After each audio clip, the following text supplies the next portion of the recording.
নবী বলে একটা জ্যান্ত ছাগলের চামড়া খুললে যেমন কষ্ট পায়, একটা গুনাহগার বেনামাজির রুহটা যখন আজরাইল নেয় সেই কষ্ট শুরু হয়ে যায়। আজরাইলকে দেখে এক হাত মাশরিকে আর এক হাত মাগরিবে, পা জমিনে মাথা আসমানে, চক্ষু দুইটা বড় বড়। এখানে দেখাই গুনাহগারের কলিজার মধ্যে কম্পন শুরু হয়ে যায়। আর যেই জাহান্নাম আল্লাহ বানাইছেন ওই গুনাহগারেরা জাহান্নামের ছবিটা দেখায়া দেয়। অন্যদিকে জাহান্নামের আওয়াজ, জাহান্নাম চিল্লায়া বলবে আল্লাহ বেনামাজি কই, বেপরদাওয়ালা গুনাহগারেরা কই, আমার পেটের মধ্যে দাও, আমার পেটে বড় ক্ষুধা। আল্লাহ বলবে জাহান্নাম একটু অপেক্ষা কর, আমি বিচারটা শেষ করে নেই, তারপরে তোর খোরাক আমি দিতেছি। নবী বলেন জাহান্নাম থামে না, তখন আল্লাহ অর্ডার দিবেন, এই ফেরেশতারা জাহান্নামের গলার মধ্যে ৭০,০০০ শিকল লাগাইয়া বাঁধো, এক একটা শিকলের গোড়ায় ৭০,০০০ ফেরেশতা ধর, ধইরা ভালো কইরা পেছন দিকে টাইনা রাখ, ও যেন আমার আদালতের দিকে আসতে না পারে। যদি আমার আদালতের দিকে আগায় আমি তো আর বিচার করতে পারবো না। জাহান্নামের আগুন এই মানুষগুলোকে পেটের মধ্যে নিয়ে নিবে। আল্লাহর অর্ডারে ফেরেশতারা জাহান্নামের গলায় শিকল লাগাইয়া ৭০,০০০ কইরা একটা শিকলের গোড়ায় জাহান্নামের ধরবে, ধইরা রাখতে পারবে না। এত চিল্লানি দিয়া বলবে আল্লাহ বেনামাজি গুনাহগার আমার খোরাকগুলো দাও, ক্ষুধা। আল্লাহ পাক নবী বলেন আল্লাহর ফেরেশতারা যখন ধরে রাখতে পারবে না, তখন আমি মুহাম্মদের অন্তরে বড় মায়া, আমি সাথে সাথে সিজদায় পড়ে বলবো আল্লাহ জাহান্নামের ফিরাও, আমার উম্মত মনে হয় ধইরা ফালাইবে, ফিরাও, আমার উম্মত যেন জাহান্নামের আগুনে না যায়।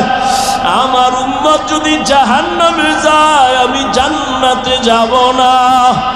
তখন আল্লাহ বলবে নবী আপনি মাথা উঠাইয়া দেন, কাঁদিয়েন না, আপনার কান্না আমি সহ্য করতে পারি না। আমি মাথা উঠাইয়া দিব। আল্লাহ পাক দেখে জাহান্নাম এখনো দাঁড়ায় না, শিকলেও ধরে রাখতে পারে না।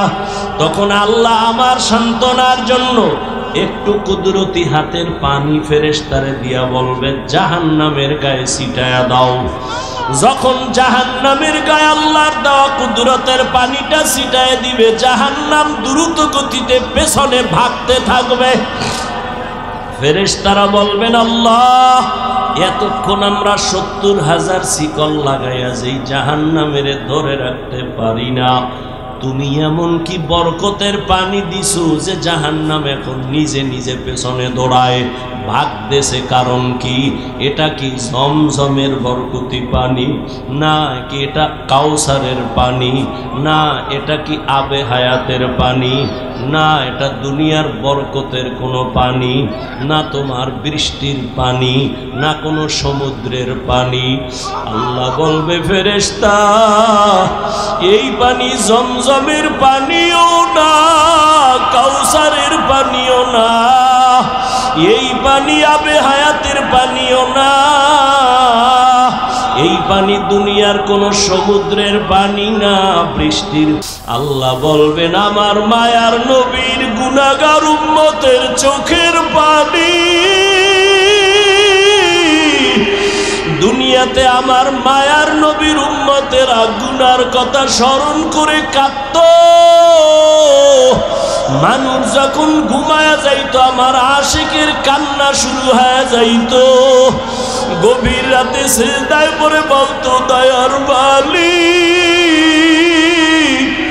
আমার মতো গুনাহগার এই জমিনে আর কেউ নাই।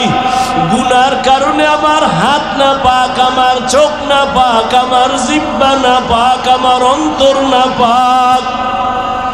আয় আল্লাহ তোমার দেওয়া সূর্যের আলো পানি বাতাস সব নেয়ামত খাইয়া তোমার নাফরমানি করেছি।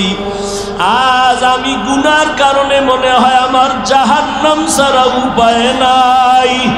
আমার গুনার খবর আমার মাও জানে না, বাবাও জানে না, ভাই বোন স্ত্রী পরিবারের কেউ জানে না। আমার গুনার খবর আমার মা বাবায় যদি জানতো, লাথি মেরে ঘর থেকে বের করে দিত। আমার গুনার খবর যদি আমার স্ত্রী জানতো, আমাকে স্বামী বইলা গ্রহণ করত না। আমার গুনার খবর যদি আমার সন্তান জানতো, কোনদিন আমাকে বাবা বলতো না। ও দয়ার মালিক যে তুমি কত দয়ার মালিক, তুমি আমার সব গুনার খবর জানো। ও আল্লাহ, এ যুবকের আমার মাওলারে ডাক দে, দুই ফোঁটা চোখের পানি ছাড়, আর গুনার কত স্মরণ করে ক্ষমা চাও। আর আল্লাহরে বলো, আমার মাওলা যে কেমন দয়ার মাওলা। ওরে দরওয়াজা জানালা বন্ধ করে মোবাইলে তারা যে গুনাহ করেছ, ওই দরওয়াজা জানালার ভেতরের গুনার খবর মাও জানে না, বাবাও জানে না।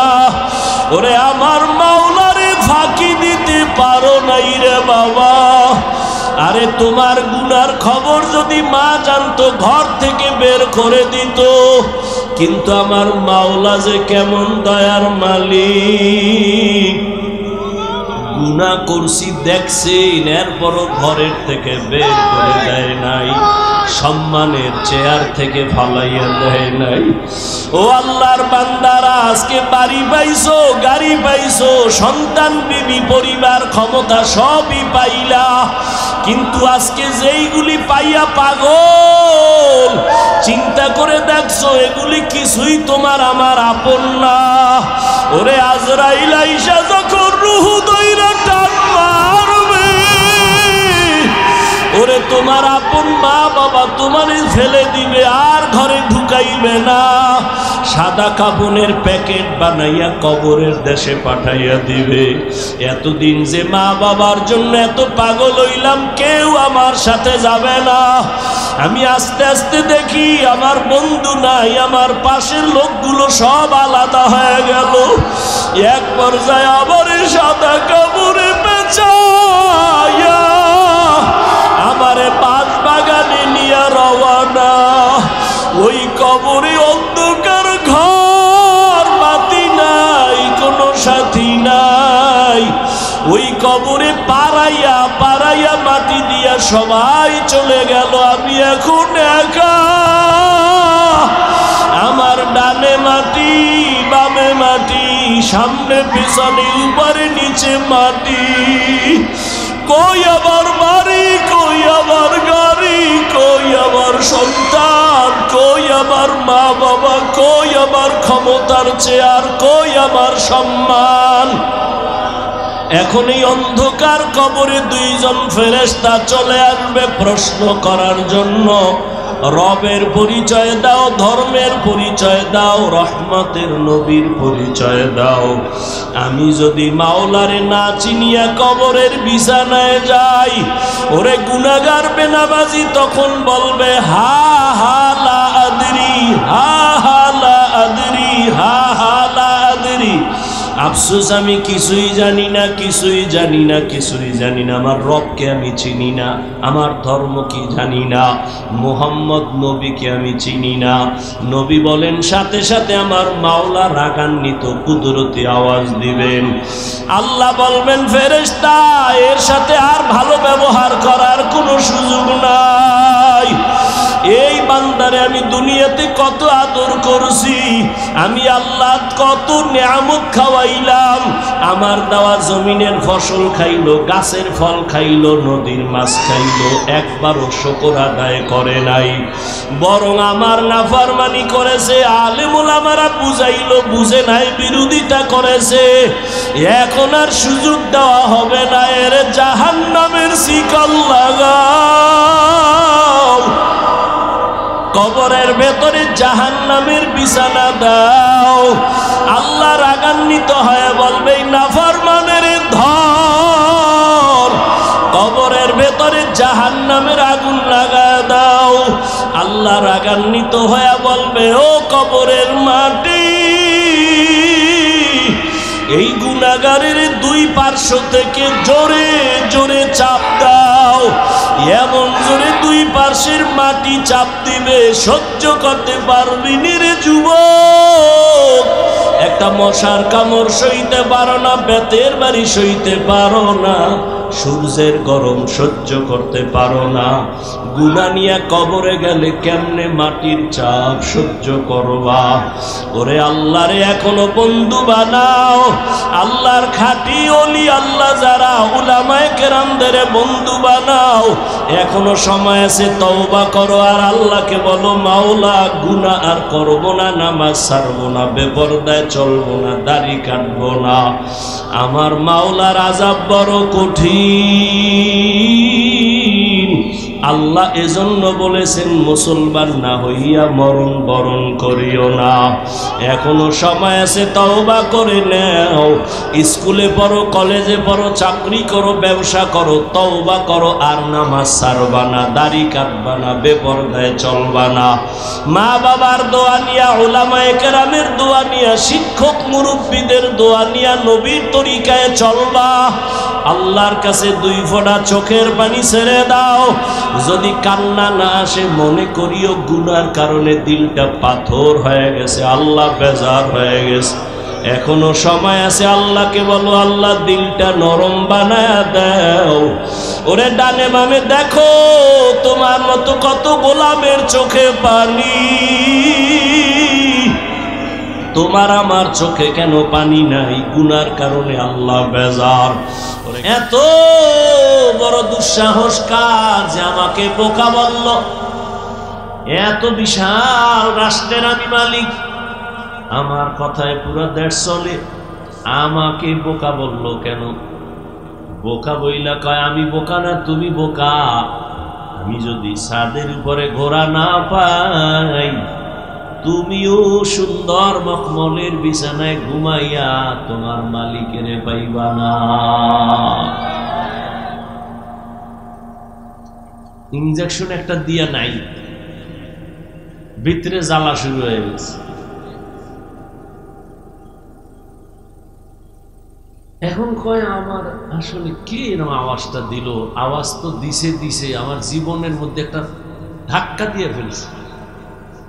ভাবতেছে, জ্ঞানী মানুষ তো ভাবতেছে, ভাবতে ভাবতে ভাবতে ভাবতে মানুষ জমিনে বসে ভাবতে ভাবতে খালি উপরে উঠে, উঠতে উঠতে উঠতে উঠতে মহাশূন্যের উপরে চলে যায়।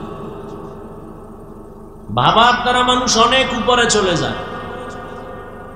এই ভাবাটারে তরিকাতের লাইনে বলে মোরাকাবা, মুজাহাদা, মুশাহাদা। বেদাতিরা এটারে বলে সাধনা। সাধনা কর। 40 বছর পর্যন্ত প্রায় রসুল সাধনা করেছেন বাইতুল্লাহ থেকে দূরে গিয়া হেরা পাহাড়ের গুহায় সাধনা করেছেন। এখন আপনার কাছে প্রশ্ন আমার, বাইতুল্লাহর দাম বেশি না হেরা পাহাড়ের দাম বেশি? বুঝেন না, বুঝলে জবাব দিবেন না, চুপ থাকবেন। উল্টা পাল্টা বললে ইমানের ঘাটতি হবে। বাইতুল্লাহর দাম বেশি না হেরা পাহাড়ের দাম বেশি? বাইতুল্লাহ।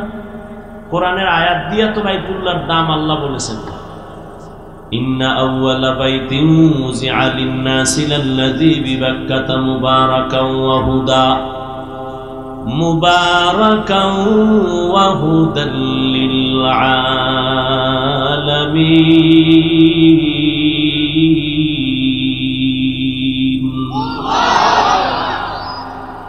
আল্লাহ বলেন, আমি জমিনটা বানাইয়া কোনো কিছুই বানাইনি, একটা ঘর বানাইছি বাইতুল্লাহ। মক্কা নগরীর মধ্যে ঘর আমি আল্লাহ হেদায়াতের জন্য বানাইছি, ইবাদতের জন্য বানাইছি। এই ঘর হেদায়াতের ঘর, এটা এমন এক দামি ঘর যেই ঘরের দিকে শুধু তাকায় থাকবে অনবরত সওয়াব লেখা হবে। এটা এমন একটা ঘর, আপনাদের ফতুল্লা এলাকায় মসজিদগুলো কার ঘর? জমিনের সব মসজিদগুলো আমার আল্লাহর ঘর, তবে বাইতুল্লাহর মতো একটার মর্যাদা নাই। বলে কেমন মর্যাদা? বলে বাইতুল্লাহর এরিয়ার মধ্যে কোনো আশিক যদি একবার বলে লাব্বাইক, 1,00,000 বার লাব্বাইক বলার সওয়াব আল্লাহ দান করবে। বাইতুল্লাহর এরিয়ার মধ্যে বসে যদি একবার বলে আল্লাহ, 1,00,000 বার আল্লাহ বলার সওয়াব বান্দা পেয়ে যাবে। বাইতুল্লাহর এরিয়ার মধ্যে যদি একটা সেজদা করে আশিক, একটা সেজদার বরকতে 1,00,000 সেজদার সওয়াব পেয়ে যাবে। এরকম সওয়াব আর কোন মসজিদে আছে? এই পরিমাণ নাই। মদিনার মসজিদে আছে, নববী, মসজিদে নববী। বাইতুল মাকদিসের মধ্যেও বড় সওয়াব, কিন্তু বাইতুল্লাহর সমান না। সবই তো আল্লাহর ঘর, কিন্তু বাইতুল্লাহর সমান ঘর তো সব ঘর না। ফতুল্লাহর 80 মাঠে সবাই তো মানুষ, কিন্তু সবাই আল্লাহর আদালতে জ্ঞানী মানুষ না। আল্লাহর আদালতে জ্ঞানী হওয়ার জন্য মেট্রিক IABA পাস করা লাগে না, মাওলানা মুফতি হওয়া লাগে না, পীর হওয়া লাগে না। আমার মাওলার আদালতে জ্ঞানী হওয়ার জন্য আমার মাওলারে চিনা লাগে, আমার মাওলার সাথে গভীর সম্পর্ক করা লাগবে। এর যুবক, বয়ান তো তুমিও কম জানো না। নামাজ পড়া ফরজ, পর্দা করা ফরজ, মা বাবার খেদমত করা ফরজ, সবই তো জানো, করো না কেন? মিথ্যা বলা হারাম, গালি দেওয়া হারাম, গীবত করা হারাম, নামাজ ছাড়া হারাম, বেপরদায় চলা হারাম, নাচ দেখা হারাম, গান শোনাও হারাম, কাউকে হত্যা করা হারাম, চুরি করা হারাম, দুর্নীতি করা হারাম, জুলুম করা হারাম। সব এখানে এমন একটা মানুষ নেই যে জানে না। এরপরেও কেন করো না? তুমিও মুসলমান, আমিও মুসলমান। তোমার আল্লাহ আমার আল্লাহ এক, তোমার নবী আমার নবী এক, তোমার কাবা আমার কাবা এক, তোমার আমার কোরআন এক, তোমার আমার কালেমা এক, ধর্ম এক। অথচ তোমারে পাও ধইরা ধইরা আল্লাহর বান্দা উলামায়ে কেরামরা বুঝাইতেছেন। তাবলীগ ওয়ালাদের মেহনত, পীর সাহেবদের মেহনত, উলামায়ে কেরাম, খতিব সাহেবদের মেহনত, পাও ধরে ধরে তোমারে বুঝায়। এরপরও কেন বান্দা তুমি নামাজ পড়ো না? কেন তুমি পর্দা করো না? হালাল ভাবে চলো না? এর একটাই মাত্র কারণ, তুমি কারে সিজদা দিবা তার প্রতি তোমার মায়া এখনো হয় নাই। আর মায়া না হওয়ার কারণ, তাকে এখনো তুমি চিনো না। আমি টুপি খুলতে চাই না, লজ্জা। আর তুমি কেমন মুসলমান যে টুপি মাথায় দিতে চাও না, লজ্জা। আমি দাড়ি কাটতে চাই না, লজ্জা। তুমি কেমন মুসলমান দাড়ি রাখতে চাও না, লজ্জা। আমি মসজিদে না ঢুকলে লজ্জা পাই, তুমি মসজিদে ঢুকতে গেলে লজ্জা পাও। আমি পর্দা না করলে লজ্জা পাই, তুমি পর্দা করতে গেলে লজ্জা পাও। ওরে আমিও তো তোমার মতো একটা মানুষ, আমি তো তোমার মতো রাত কাটাই, দিন কাটাই, 3 বেলা খাই। ও আল্লাহর বান্দারা, এই জমিনের হাওয়া বাতাস সূর্যের আলোতে তুমিও বড় হয়েছো, আমিও হয়েছি। ও আল্লাহর বান্দা বলো, আল্লাহ আকল দিছে, একটু আগেও বলছি কুকুর শুয়ারের দেয় না, মানুষের দিছে। একটু বলো, তোমরা নবীর তরিকা আল্লাহরে বাদ দিয়া বলো কত উপরে উঠছো। আর আমরা যারা নবীর মহব্বতে আল্লাহ পাওয়ার জন্য দাড়ি রাখলাম, টুপি পরলাম, নামাজ পড়ি, পর্দা করি, হালাল খাই, বুঝাবার জন্য বলি, অহংকারী করি না রে বাবা। বলো আমরা কত নিচে নামছি। তুমি বলতে পারবা না, সেই শক্তি তোমার জবানে নাই, অন্তরে নাই। আমি বলি শুনো, কেউ কাঁদতেছে পাইয়াও সব হারাইছি, আর একদল কাঁদতে পাইয়াও পাই না। চেয়ারম্যানের চেয়ারের মেয়াদ শেষ, আর যারা নবীর আদর্শ নিয়ে আসিলাম, আগে যেমন আছি এখনো আছি, সামনে এমনই থাকবে, কোনো চিন্তাই নাই। চেয়ারম্যানের চেয়ারের মেয়াদ শেষ, আর নবীর আদর্শওয়ালা টুপিওয়ালা ওলামায়ে কেরামের কোনো মেয়াদি নাই, শেষ হবে আবার কি? এই সম্মানকে দিছেন টাকা দিয়া। সম্মান কিনলে ফুলের মালার পরে আবার জুতার মালা। আর আমার মাওলায় যারে সম্মান দেয়, ওই বান্দার সম্মানে দুনিয়াতেও বাদশা, পরকালেও বাদশা। হে খোদা দয়াময় রব্বুল আলামিন,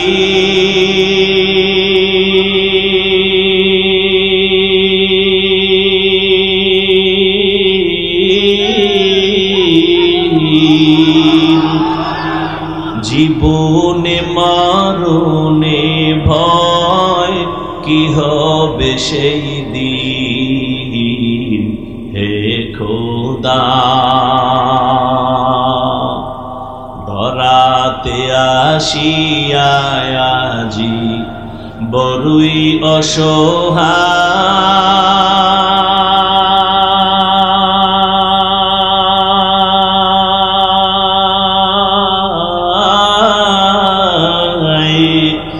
ইহকালের মায়া জালে অন্ধ যে সবাই। দাও হেদায়াত মুক্তি দাতা গফুরুর রহিম,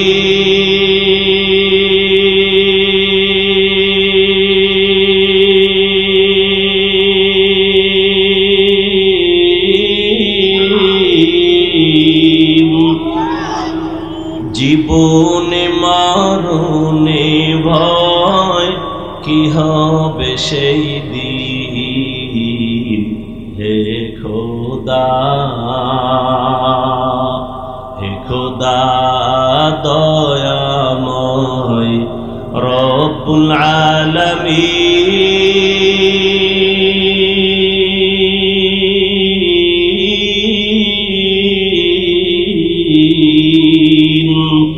জীবনে মরণে ভয় কি হবে সেই দিন। হে খোদা, এই চিন্তা করতে করতে আবু বকর জীবন কাটায় দিলেন। মরণে আমার কি উপায় হবে? পরশুদিন হাদিস দেখলাম, রহমতের নবী ইস্তেনজায় ঢুকছেন। ইস্তেনজা চিনেননি? এও তো অনেকে চিনি, বাংলায় পাওয়া লাগবো না।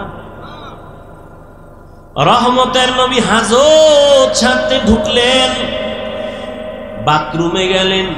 নবী বাথরুম থেকে বের হইয়া দ্রুত তায়াম্মুম করতেছেন মাটি দিয়া। কি করেন? তায়াম্মুম করতেছেন রহমতের নবী। সাহাবী ডাক দিয়া বলেন, ইয়া রাসূলুল্লাহ, ওই যে পানি দেখা যায়, পানি দেখলে তো তায়াম্মুমের আর দরকার কি? ওখানে যাইয়া ওযু করে নিবেন। রহমতের নবী বলে, রে সাহাবী, আমি যে বাথরুম থেকে বের হইছি, ওই পানি পর্যন্ত যাওয়ার আমার কোনো গ্যারান্টি নাই। আমি এই জন্য তাড়াতাড়ি অজু বানাবো, পানি পাবো, তারপরে অজু বানাবো। ওই পর্যন্ত পৌঁছতে পারবো কিনা গ্যারান্টি নাই। এর মধ্যে না জানি আবার আজরাইল এসে হাজির হয়ে যায়। আজরাইল যদি আইসা হাজির হয়, আমার তো আর পানি পর্যন্ত যাওয়ার সুযোগ হবে না। চোখের সামনে দেখো লাশ আর লাশ। জানাজা পড়লি, লাশ কবরে দাফন করলি, আর পর নিজের লাশের চিন্তা করলি না। কত মা সন্তান হারায় কাঁদে, আমারে কে আম্মু বলে আর ডাক দিবে? মা সন্তান হারায় কাঁদে, আমি কাকে আম্মু বলে ডাক দিব? এরে আল্লাহর বান্দা ভাই ভাই হারায় কান্না করতেছে, স্ত্রী স্বামী হারায় কাঁদে, স্বামী স্ত্রী হারায় কাঁদে। ও আল্লাহর বান্দা, এই কান্না তো তুমি কাঁদো না, তবে লেখা রাখো তোমার ঘরেও কিন্তু কান্না আসতেছে। এমন কান্না শুরু হবে আর কান্না শেষ হবে না। ও আল্লাহর বান্দারা, এত বয়ান জানো শুনো, এরপরও কেন মানো না রে বাবা? এর একমাত্র কারণ আমার মালিকের দরবারে যে যাওয়া লাগবে, দাঁড়ানো লাগবে, হিসাব দেওয়া লাগবে, সে চিন্তাই নাই। এই চিন্তায় যারে ধইরা ফালাইছি, ওই বান্দার দিকে তাকাইলি দেখবা চোখের কোঠায় পানি। কিও ভাই, তোমার চোখে পানি কেন? বলে আমি মালিকের আদালতে কেমনে দাঁড়াইয়া জবাব দিব। রহমতের নবী আম্মা জান আয়েশার হুজরায় ঘুমায়। হঠাৎ নবী বলেন, আমি যদি ঘুমাই আমার চোখ বন্ধ থাকলে আমার অন্তর ঘুমায় না। হঠাৎ আমি কানের মধ্যে শুনি কে যেন আমার মাথার পার্শ্বে মসজিদে নববীতে কান্না করে রাতের গভীর। আমি উঠলাম, উঠা আমি বের হইয়া তাকায় দেখি রাতের গভীরে নামাজে দাঁড়ায়া কে কান্না করে। দুনিয়ার কোনো সাধারণ কেউ না, আমার কলিজার সাহাবী, জান্নাতের 1 নাম্বার সার্টিফিকেটধারী সাহাবী আবু বকর নামাজে দাঁড়ায়া দাঁড়ায়া কান্না করতেছি। আমি নবী পেছনে অপেক্ষা করতেছিলাম। নামাজে জিজ্ঞাসা করলাম, ও আবু বকর, আপনি নামাজে দাঁড়ায় কান্না করেন কেন? আবু বকর বলেন, ইয়া রাসূলুল্লাহ, আমি আল্লাহর আদালতে কেমনে দাঁড়াবো সেই ভয়। হর কে দারদ খৌফে হক দর দিল মাদাম, জান্নাতুল মাওয়া দেহাত রামাকাম, জুজবা হকচি জে মখাজ ইনসুজা ফজলে উআ মস্তে দর জুমলা জাহা। এই আল্লাহর ভয়, আল্লাহর আদালতে দাঁড়ায় হিসাব দেওয়ার ভয়টা অন্তরে ঢুকানোর জন্য লাগবে একজন আল্লাহওয়ালার নেক নজর। এজন্য আল্লাহ বলেন, ইয়া আইয়ুহাল্লাযীনা আমানুত্তাকুল্লাহা হাক্কা তুকাতি, ও মুমিনেরা আল্লাহকে ভয় করো হক আদায় করে। ওয়ালা তামুতুন্না ইল্লা ওয়া আনতুম মুসলিমুন।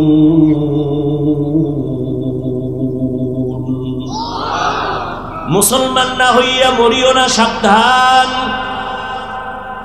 নবী বলেন, আলা কুল্লুকুম রাইন ওয়া কুল্লুকুম মাসউলুন আন রাইয়াতিহি। এই উঠেকা মোনাজাত দিয়ে দেবো। মাওলায় যদি বাড়ি না নেয়, কেমনে আগে বাড়ি যাবা? মাওলায় না নিলে পারবা? একজনে 1.5 ঘন্টা আগে উঠে গেছে, তাড়াতাড়ি বাড়ি যাইব, আর একজনে মোনাজাত দিয়া কান্নাকাটি কইরে এরপরে রওনা হইছে বাড়ি যাব। ওই ঘটনা আছে না, সুলতান মাহমুদ গজনবীর ঘটনা, আয়াজের ঘটনা, এক ধনী বড় টাকাওয়ালা আর মালিক আর গোলামের ঘটনা। মালিক আর গোলাম বাড়ি যায়, হঠাৎ মালিকের কয়, গোলাম স্যার একটু দাঁড়ান, আমার একটু জরুরত আছে। দাঁড়াই নাম, ঢুইকা গেছে মসজিদে। মসজিদে গিয়া সেজদায় যাইয়া কান্দে। মালিক অপেক্ষা করে, আয় না কেন? নাইমা গিয়া দেখে গোলাম সেজদায় পড়ে কাঁদে। ও মালিক, তোমার দরবারে হাজির, তুমি কবুল করো। দীর্ঘ টাইম অপেক্ষা কইরা গোলাম যখন বের হইতেছে, মালিক কয়, এত দেরি কেন করলা? কয়, যেই মালিক তোমারে মসজিদে ঢুকায় না, ওই মালিক আমারে যেন কেমন বের হইতে দেয় না। মাছ পানি ছাড়া ভাল লাগে না। মাছ পানি পাইলে মনে করে আমার জীবন। আরে আমার মাওলা পাকের যারা আশিক, আল্লাহর মহব্বতের যারা গোলাম, ওরা দুনিয়ার রং তামাশায় কইরে গেলে ভাল লাগে না। কখন জিকিরের ময়দানে ঢুকবে, কখন একটু আলেমের কাছে যাবে, কখন একটু কোরআনের তেলাওয়াতের আওয়াজ অন্তরে নিবে, কখন একটু জায়নামাজে দাঁড়াবে, কখন আমার মাওলাকে একটু মায়া কইরা ডাকবে, ও আল্লাহ। আরে আমার মাওলারে ডাকলেই তো বান্দা এত খুশি, আল্লাহর মোহব্বত অন্তরে জমা হয়ে যায়। হানজালা নবীর সাহাবী, ঘটনা আপনারা নাম শুনছেন। হানজালা রহমতের নবীর বড় আশিক। একদিন রাস্তায় হাঁটে আর ঘুরে আর কয়, না ফাকা হানজালা, না ফাকা হানজালা, আমি হানজালা মুনাফিক হয়ে গেছি, মুনাফিক। ঘুরতে ঘুরতে দেখা ওমরের সাথে। এই হানজালা, কি চিল্লাও কেন? আমি মুনাফিক হয়ে গেছি। কয় কেন?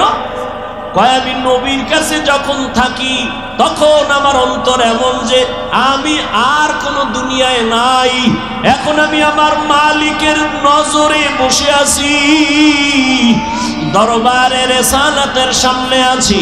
এখন আমার ছেলের চিন্তা নাই, মেয়ের চিন্তা নাই, বাড়ির চিন্তা নাই, গাড়ির চিন্তা নাই, টাকার চিন্তা নাই, ক্ষমতার চিন্তা নাই।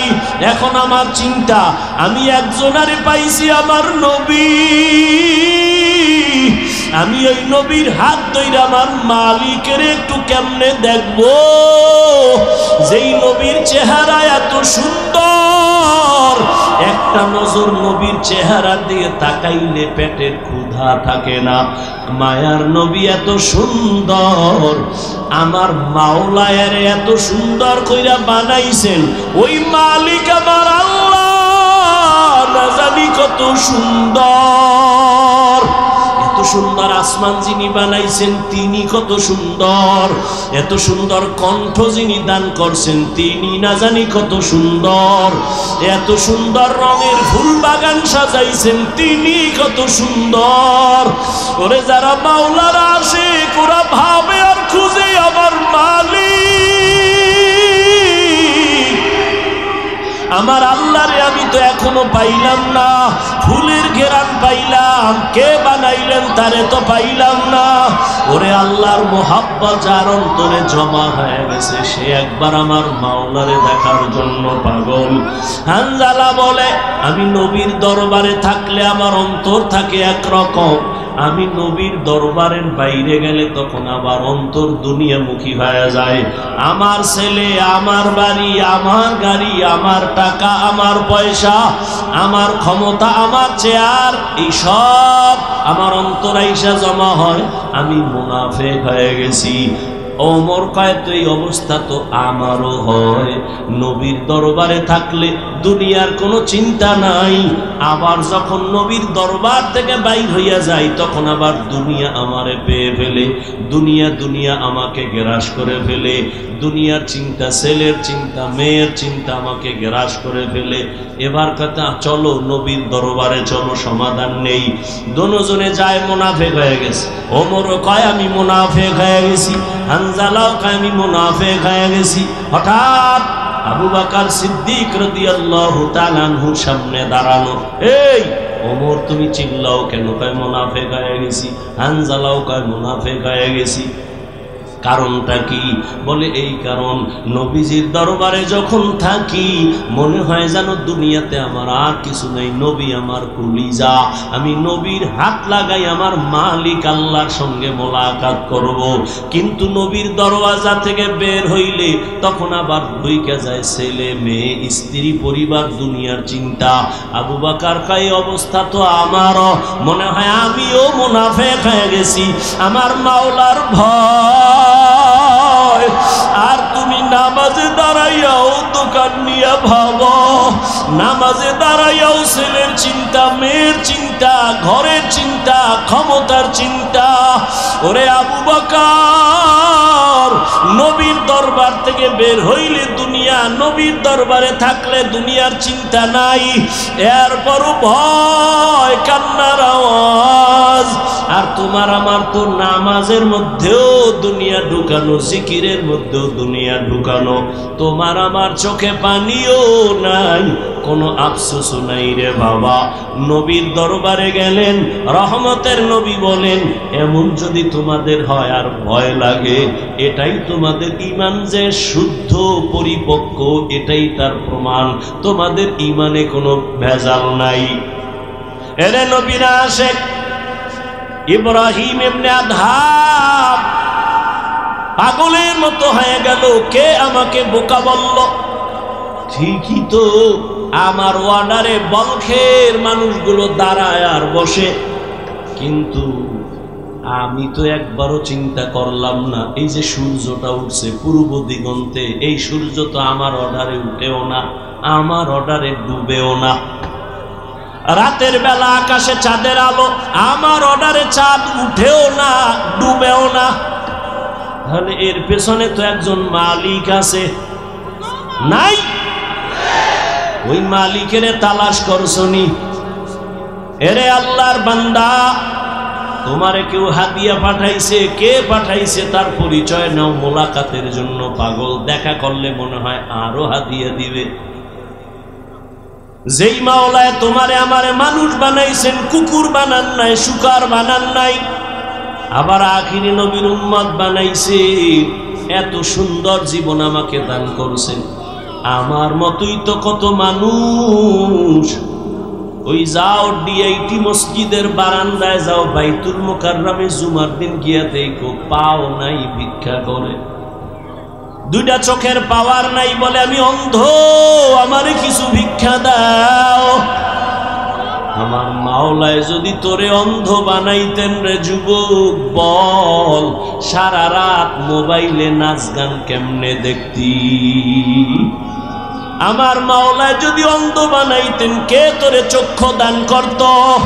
আমার মাওলায় যদি তোরে বধির বানাইতেন, কে তোরে আর সুস্থ করত? কত মানুষ সুস্থ ছিল, হঠাৎ কইরা জ্বর আসছে, বিছানায় পড়ে একটা সাইট নষ্ট হয়ে গেছে, বিছানার থেকে এখন আর উঠতে পারে না, কণ্ঠ শেষ, জীবনটাই অর্ধেক হয়ে গেছে। এখন ছেলেও ভালো জানে না, মেয়েও ভালো জানে না।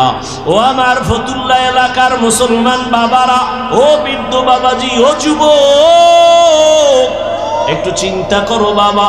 আমরা নবীর আদর্শ মানতে গিয়া কই আমগো তো না খাইয়া কেউ মরি নাই, সম্মান কমে নাই। আমি তোমাকে বলি না আমগো মতো হুজুর হয়ে যাও, একবারও বলি না রে বাবা। বরং তুমি স্কুলে পড়ো আলহামদুলিল্লাহ, কলেজে পড়ো, চাকরি করো, ব্যবসা করো আলহামদুলিল্লাহ, তবে ওখানে থাইকেই তুমি আমার মালিকের সাথে একটা লাইন লাগাও, ওখানে থাইকা নামাজের সেজদা দাও। চাকরি করিয়াও কি তোমার মতো নামাজি নাই? ব্যবসা করে নামাজ ছাড়ে না এরকম জেনারেল লাইনের মানুষ কি নাই? তোমার মতো যুবক রাস্তায় গাড়ি চালায়, এক বেলার নামাজও ছাড়ে না, দাড়িও কাটে না। বলো বাবা তুমি কেন পারো না? তোমার মতো কত যুবক নদীর মধ্যে মাছ ধরে, নামাজ ছাড়ে না, বলো তুমি কেন পারো না? তোমার মতো যুবক স্কুল কলেজে পড়িয়াও নামাজ ছাড়ে না, বলো তুমি কেন পারো না? আসলে কি তোমার কপাল পুড়িয়া গেছে, নাকি কোরআন হাদিস মিথ্যা মনে করেছো? যদি বলো হ্যাঁ, তো একটা ভুল কোরআন থেকে বের করে দাও, আমিও দাড়িটা কেটে ফেলি, নামাজ বন্ধ করে দেই। যদি কোরআনে ভুল হয় সবই ভুল, আল্লাহ ভুল। আর যদি বলো না আল্লাহর কোরআন সত্য, তো আল্লাহ আছেন সত্য। গুনাহ নিয়ে কবরে গেলে আযাব হবে, তাও সত্য। নেক আমল নিয়ে যদি যাও জান্নাত পাইবা, তাও সত্য। আল্লাহর কোরআন মিথ্যা না সত্য? ওই কোরআনে জান্নাতের বয়ান আসেনি, ওই কোরআনে জাহান্নামের বয়ান আসেনি। কে জান্নাতে যাবে, কে জাহান্নামে যাবে আল্লাহ তাও বলেছেন। মনটাকে শুধু বুঝাইও। হাফিজুর রহমান ভাই তো আমাদেরকে হুজুর হওয়ার জন্য তাকিদ দেয় নাই, হাফিজ ভাই তো কওমি মাদ্রাসায় যাইতে বলে নাই, হাফিজুর রহমান তো তাবলিগ না গেলে জাহান্নামে যাবা বলে নাই। কি বলছে? স্কুলে পড়লেও নামাজ ছাড়া যাবে না, স্কুলে পড়িয়াও তো আমার মতো যুবক নামাজ পড়ে, আমি কেন পারি না? আমার মতো যুবক চাকরি করে নামাজ পড়ে, আমি কেন পারি না? আমার মতো যুবক ব্যবসা করে নামাজ পড়ে, আমি কেন পারি না? আমার কপাল বুঝি খারাপ, গুনার কারণে আল্লাহ বুঝি আমার উপরে বেজার হয়ে গেল। এখনো সময় আছে, তওবার দরজায় ফিরে আসো। আল্লাহ তাআলা বারবার ডাকে, আয়, কই যাবি বান্দা, আয়, যেদিকেই যাবি জাহান্নাম ছাড়া আর কিছুই নাই। আমার দরজাটা শান্তির আর রহমতের দরজা, তওবা কর, জীবনের সব গুনাহ মাফ করে দিব। 5 বেলার নামাজ পড়ো, মা বাবার দোয়া নাও, বেয়াদবি করিও না, শিক্ষকের দোয়া নাও, বেয়াদবি করিও না, ওলামায়ে কেরামের পরামর্শ নিয়ে নামাজ পড়ো, দাঁড়িয়ে রাখো, মা বাবার দোয়া নিয়ে চলো, চাকরি করো, ব্যবসা করো, হালাল ভাবে চলো, হারাম খাইও না, কারো হক নষ্ট করিও না, কারো উপরে জুলুম করিও না। যদি এমত অবস্থায় তুমি নেক আমল নিয়ে কবরে যাইতে পারো, তোমার কবর হবে জান্নাতের বাগান। আল্লাহ তাআলা আরামের বিছানা দিবেন ফেরেশতার মাধ্যমে ঘুমানোর জন্য। আর যদি বান্দা গুনার মজা পাইয়া গুনাহ করতে করতে করতে করতে আজরাইলের হাতে ধরা খাইয়াই যাও, আজরাইল যদি আইসা দেখে তোর কানের ভেতরে গানের তার লাগানো, তুই বিছানায় শুয়া শুয়া গানের তার কানে লাগাইয়া গান শুনতেছ, আজরাইল যদি এর মধ্যে আল্লাহ পাঠায়া দেয়, অবস্থা কেমন তোমার খারাপ হয়ে যাবে। ঈমান নাই, কালেমাও তোমার জবানে আর আসবে না। নবী বলে, একটা জ্যান্ত ছাগলের চামড়া খুললে যেমন কষ্ট পায়, একটা গুনাহগার বেনামাজির রুহটা যখন আজরাইল নেয়, সেই কষ্ট শুরু হয়ে যায়। আজরাইলকে দেখে এক হাত মাশরিকে আর এক হাত মাগরিবে, পা জমিনে মাথা আসমানে, চক্ষু দুইটা বড় বড়। এখানে দেখাই গুনাহগারের কলিজার মধ্যে কম্পন শুরু হয়ে যায়। আর যেই জাহান্নাম আল্লাহ বানাইছেন, ওই গুনাহগারেরা জাহান্নামের ছবিটা দেখায়া দেয়। ও আল্লাহর বান্দা, তুমি আমি তো মানুষের কাতারেই নাই। যারা মানুষ, ওই যে আবু বকরের কথা বলতেছিলাম, রহমতের নবী, যার কোনো গুনাহ নাই, তিনিও কান্না করতেছেন আল্লাহর আদালতের হালাতের কথা চিন্তা করিয়া। আম্মা জান আয়েশা রাদিয়াল্লাহু আনহা বলেন, নবীজিকে আমি জিজ্ঞাসা করলাম, নবী আমার রুমে বৈশা কাঁদেন কেন? নবী বলেন, ও আয়েশা, হাসরের ময়দানে আমার উম্মতের কি উপায় হবে, এই চিন্তায় আমি কান্না করতেছি। আম্মাজান বলেন, ও নবী, হাসরের মাঠটা কেমন হবে? নবী বলেন, আয়েশা, এই জমিনটা হবে কিয়ামতের মাঠ, আরাফার ময়দান হবে আল্লাহর বিচারালয়, আদালত। এই দুনিয়ায় তো বড় বড় মাস্তান তো চলে গেল, আল্লাহর কোরআনের একটা ভুল বের করতে পারে নাই, নবীর একটা কথার মিথ্যা প্রমাণ করতে পারে নাই। আল্লাহর নবী বলেন, ওই হাদিস এখনো আছে, কোরআন এখনো আছে। আম্মা জান আয়েশাকে নবী বলেন, কিয়ামতের ময়দান এমন এক অবস্থা হবে, পুরা জমিনটা সমান হবে। সূর্যটা এখন তো বিজ্ঞানীরা বলে জমিন থেকে 9,30,00,000 মাইল উপরে। কিয়ামতের ময়দানে আল্লাহ অর্ডার করবে, সূর্য নিচে নেমে আয়, তোর যত মুখ আছে নিচে কর, যত তাপ আছে তাপ জমিনে ছাড়। সূর্যের তাপে জমিনটা পুরিয়া তামা হয়ে যাবে। স্বর্ণ হবে না কেন?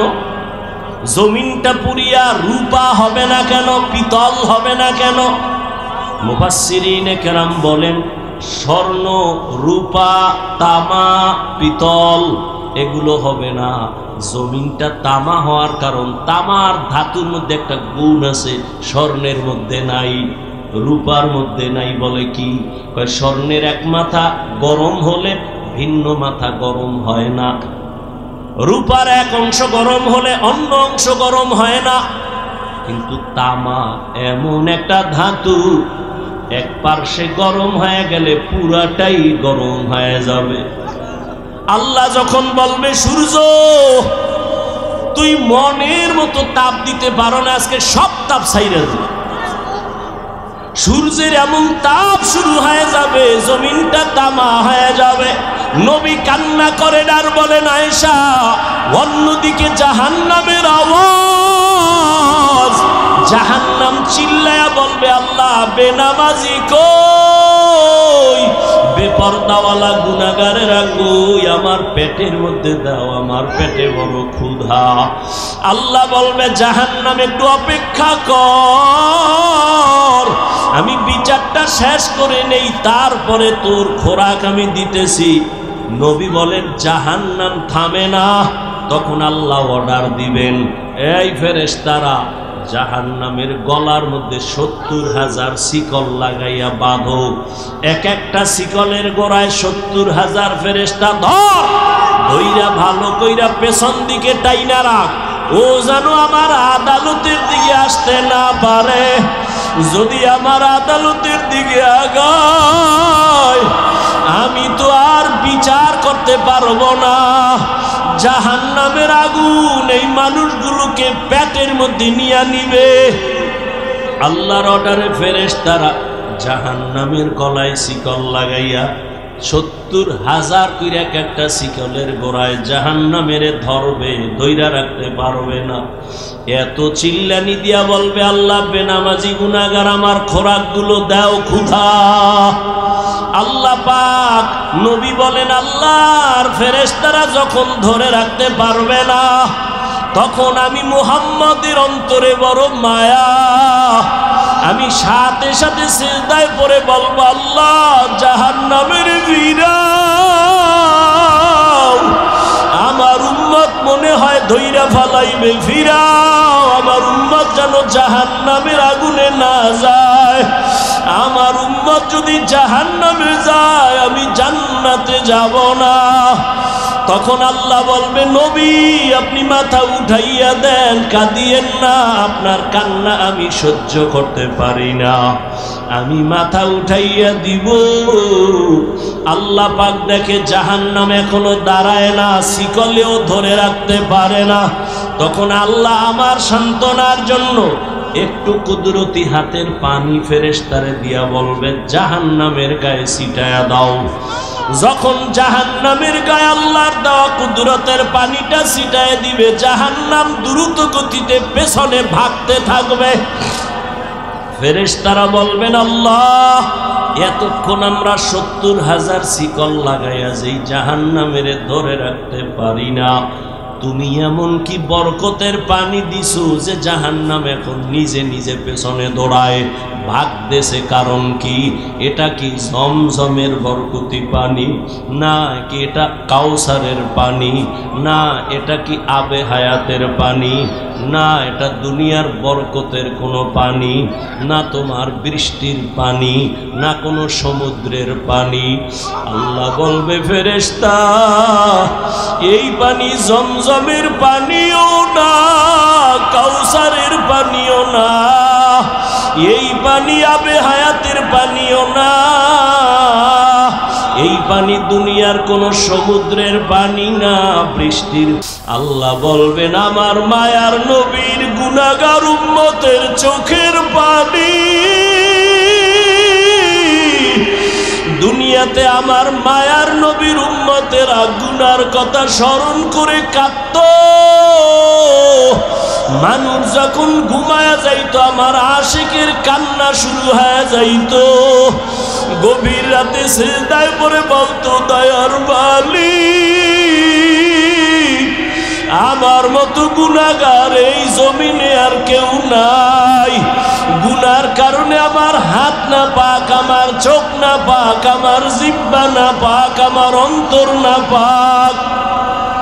আয় আল্লাহ, তোমার দেওয়া সূর্যের আলো, পানি, বাতাস সব নেয়ামত খাইয়া তোমার নাফরমানি করেছি।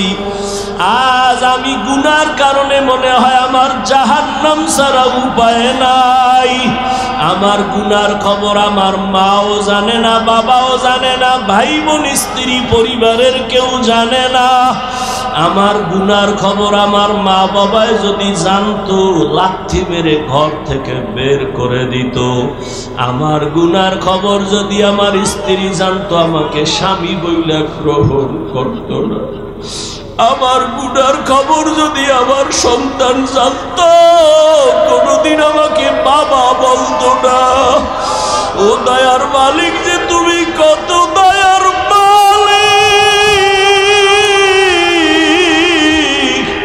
তুমি আমার সব গুনার খবর জানো।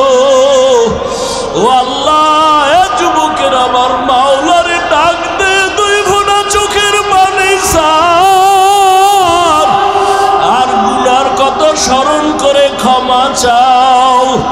আর আল্লাহরে বলো আমার মাওলা যে কেমন দয়ার মাওলা। ওরে দরওয়াজা জানালা বন্ধ করে মোবাইলে তারা যে গুনাহ করেছ, ওই দরওয়াজা জানালার ভেতরের গুনার খবর মাও জানে না, বাবাও জানে না। ওরে আমার মাওলারে ফাঁকি দিতে পারো নাই রে বাবা। আরে তোমার গুনার খবর যদি মা জানতো ঘর থেকে বের করে দিত। কিন্তু আমার মাওলা যে কেমন দয়ার মালিক, গুনাহ করছি দেখছি, এরপরও ঘরের থেকে বের করে দেয় নাই, সম্মানের চেয়ার থেকে ফালাইয়া দেয় নাই।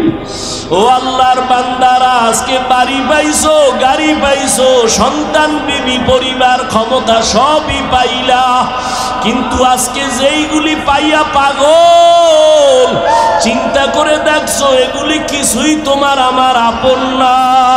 ওরে আজরাইল আইসা যখন রুহু দইরা টান মারবে, ওরে তোমার আপন মা বাবা তোমারে ফেলে দিবে, আর ঘরে ঢুকাইবে না। সাদা কাপড়ের প্যাকেট বানাইয়া কবরের দেশে পাঠাইয়া দিবে। এতদিন যে মা বাবার জন্য এত পাগল হইলাম, কেউ আমার সাথে যাবে না। আমি আস্তে আস্তে দেখি আমার বন্ধু নাই, আমার পাশের লোকগুলো সব আলাদা হয়ে গেল। এক পর্যায়ে আবার সাদা কাপড়ে পেঁচাইয়া আমারে বাদ বাগানে নিয়ে রওয়ানা। ওই কবরে অন্ধকার ঘর, বাতি নাই, কোনো সাথী নাই। ওই কবরে পাড়াইয়া পাড়াইয়া মাটি দিয়া সবাই চলে গেল, আমি এখন একা। আমার ডানে মাটি, বামে মাটি, সামনে পিছনে উপরে নিচে মাটি। কই আমার বাড়ি, কই আমার গাড়ি, কই আমার সন্তান, কই আমার মা বাবা, কই আমার ক্ষমতার চেয়ার, কই আমার সম্মান। এখন এই অন্ধকার কবরে দুইজন ফেরেশতা চলে আসবে প্রশ্ন করার জন্য। রবের পরিচয় দাও, ধর্মের পরিচয় দাও, রহমতের নবীর পরিচয় দাও। আমি যদি মাওলারে না চিনিয়া কবরের বিছানায় যাই, ওরে গুনাহগার বেনামাজি তখন বলবে হা হা লা আদরি, হা হা লা আদরি, হা হা লা আদরি। আফসোস, আমি কিছুই জানি না, কিছুই জানি না, কিছুই জানি না। আমার রবকে আমি চিনি না, আমার ধর্ম কি জানি না, মুহাম্মদ নবীকে আমি চিনি না। নবী বলেন সাথে সাথে আমার মাওলা রাগান্বিত কুদরতি আওয়াজ দিবেন। আল্লাহ বলবেন ফেরেশতা, এর সাথে আর ভালো ব্যবহার করার কোনো সুযোগ নাই। এই বান্দারে আমি দুনিয়াতে কত আদর করছি, আমি আল্লাহ কত নিয়ামত খাওয়াইলাম। আমার দেওয়া জমিনের ফসল খাইলো, গাছের ফল খাইলো, নদীর মাছ খাইলো, একবারও শুকর আদায় করে নাই, বরং আমার নাফরমানি করেছে। আলেম ওলামারা বুঝাইলো, বুঝে নাই, বিরোধিতা করেছে। এখন আর সুযোগ দেওয়া হবে না, এর জাহান্নামের শিকল লাগাও, কবরের ভেতরে জাহান্নামের বিছানা দাও। আল্লাহ রাগান্বিত হয়ে বলবে নাফরমানের ধর, কবরের ভেতরে জাহান্নামের আগুন লাগায় দাও। আল্লাহ রাগান্বিত হয়ে বলবে ও কবরের মাটি, এই গুনাহগারের দুই পার্শ্ব থেকে জোরে জোরে চাপ দাও, এমন জোরে দুই পার্শ্বের মাটি চাপ দিবে সহ্য করতে পারবি নি রে যুবক। একটা মশার কামড় সইতে পারো না, বেতের বাড়ি সইতে পারো না, সূর্যের গরম সহ্য করতে পারো না, গুনাহ নিয়ে কবরে গেলে কেমনে মাটির চাপ সহ্য করবা? ওরে আল্লাহরে এখনো বন্ধু বানাও, আল্লাহর খাঁটি ওলি আল্লাহ যারা উলামায়ে কেরামদের বন্ধু বানাও। এখনো সময় আছে, তওবা করো আর আল্লাহকে বলো, মাওলা গুনাহ আর করবো না, নামাজ ছাড়বো না, বেপরদায় চলবো না, দাড়ি কাটবো না। আমার মাওলার আযাব বড় কঠিন। আল্লাহ এজন্য বলেছেন, মুসলমান না হইয়া মরণ বরণ করিও না। এখনো সময় আছে, তওবা করে নাও। স্কুলে পড়ো, কলেজে পড়ো, চাকরি করো, ব্যবসা করো, তওবা করো আর নামাজ ছাড়বা না, দাড়ি কাটবা না, বেপরদায় চলবা না। মা বাবার দোয়া নিয়া, উলামায়ে কেরামের দোয়া নিয়া, শিক্ষক মুরব্বীদের দোয়া নিয়া নবীর তরিকায় চলবা। আল্লাহর কাছে দুই ফোঁটা চোখের পানি ছেড়ে দাও। যদি কান্না না আসে, মনে করিও গুনার কারণে দিলটা পাথর হয়ে গেছে, আল্লাহ বেজার হয়ে গেছে। এখনো সময় আছে, আল্লাহকে বলো, আল্লাহ দিলটা নরম বানায়া দাও। ওরে ডানে বামে দেখো, তোমার মতো কত গোলামের চোখে পানি, তোমার আমার চোখে কেন পানি নাই? গুনার কারণে আল্লাহ বেজার। ওরে কান্নাওয়ালার কাছে হাতটা বাড়াইয়া দোয়া চাও আর বলো, ও কান্নাওয়ালা ভাই, আমার জন্য একটু দোয়া করেন। আমার গুনার কারণে আমার কলবটা পাথরের মতো শক্ত, আমার চোখে পানি আসে না। দোয়া, কান্নাওয়ালার দোয়া ফেরত যাবে না। আল্লাহর কাছে তওবা করো, মরিয়াও গেলে আর নামাজ ছাড়বা না, গুনাহ নিয়ে কবরে যাইবা না। যদি তওবার নিয়ত হয়, দুটো হাত আমার আল্লাহকে দেখাইয়া দাও। আয় আল্লাহ, হাতগুলো কবুল করে নেন, তওবা কবুল করে নেন। আয় আল্লাহ, তওবার উপরে মজবুত হইয়া চলার তৌফিক দান করেন, আমিন।